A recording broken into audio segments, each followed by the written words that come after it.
It's a far cry from the clean, mechanized mines of South Africa. Much of the continent's gemstones are mined this way. Men dig in pits, gravel, and stream beds looking for telltale signs of the elusive stone that will make them rich, or at least bring in enough money to sustain them. I was successful. We're here now. These pictures were shot by Global Witness in Sierra Leone, a major diamond exporter. Over 1 million diggers like these search for diamonds in Africa. They make less than $1 a day. The global diamond trade nets an estimated $80 billion a year.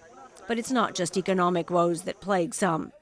In countries like Angola, the Democratic Republic of Congo, and Sierra Leone, diamonds were used by armed militias and rebels to fan civil war and inflict misery on the population. They're known as blood diamonds. Global Witness was one of the first non-governmental organizations to focus on the issue.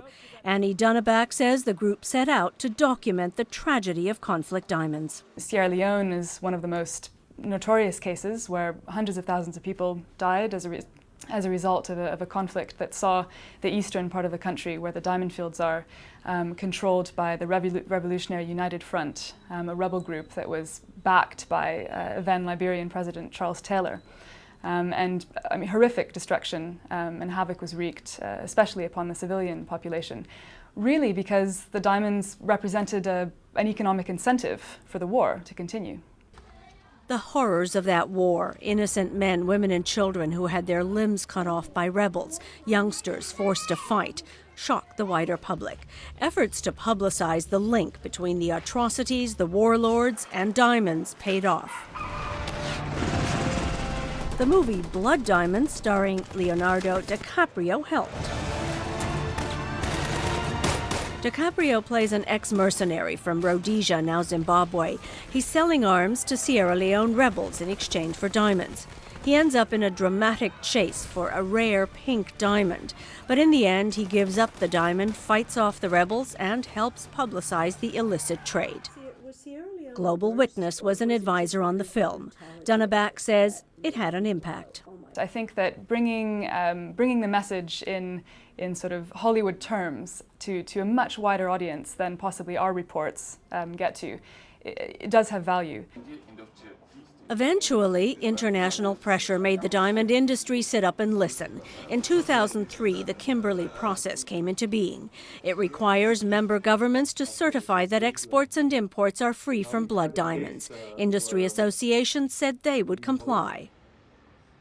Tom Tweedy is a spokesman for De Beers, the world's largest producer of rough diamonds. He says the Kimberley Process is a good way forward. We have a system, and however imperfect it may be, it is probably the only comprehensive system of its type in the world.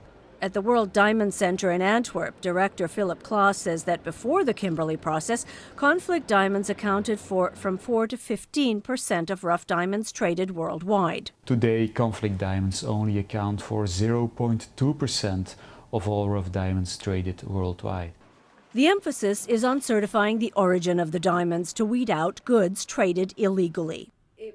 Annie Dunneback of Global Witness says it's a good start, but there are loopholes. There are huge weaknesses, ranging obviously from porous borders in African artisanal producing countries, and a basic sort of lack of infrastructure, corruption, things like this that are sort of stopping the scheme from being implemented effectively, things that encourage a lot of smuggling, cross-border smuggling. In your office you will have one of these. Johannesburg diamond trader Janine Chavot agrees. I mean, I know of quite a few people who are multimillionaires who've actually, they've never dealt in legal diamonds. It's always been, illegal blood diamonds. Chavot says she's been offered many undocumented diamonds. She says if they don't have papers, she doesn't touch them.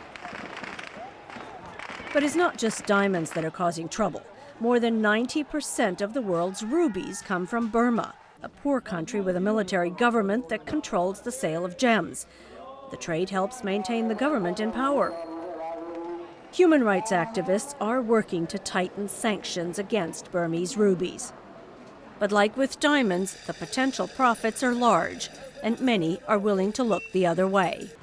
Rights activists are hoping that consumers will start to ask more questions of the jewelers to make sure that the stone they buy is not sullied by anguish and blood.